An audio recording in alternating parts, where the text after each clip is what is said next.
leyo simayisikelele. Uthi ke ngoku masifuneni ubukumkani.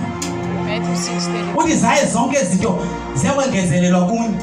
Akubungqina nebungqinayo zizinto zobukumkani eziziswa bubukumkani emveni kokuhlala. Haleluya. Kuqala kaloku ukuhlala. Amen. Uthi kuqala ukuhlala oku. Uhlale emdiliyeni. Uhlale. Uthi then ke ngoku kuvela iziqhamo. Amen.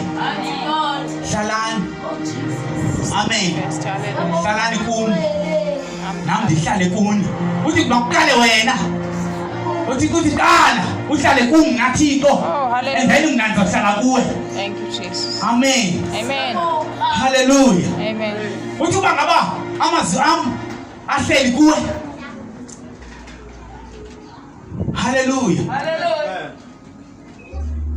Mighty Jesus. Ukuba nithe nahlala kum namazwi ami. Ahlala kuwe. Uthi ke ngoku bamqashi. Oh, hallelujah. All right. Yabona uzile konzweni? Amen. Ulapha kuYesu. Uthi ke ngoku indawo into yesibini njengoba uzile. Njengoba kushunyayela izwi kusitadisha iBhayibheli. Yibambe iBhayibheli. Bamba izwi. Oh God. Amen. Amen. Yabona njengoba uzile konzweni. Futhi hayi bengizile bekushunyayela bekuthiwani? Uthi xa besithini? Uthi ke ngoku njengoba uzile bamba amazwi ami. Sukwanela nje ukuza bamba amazwi.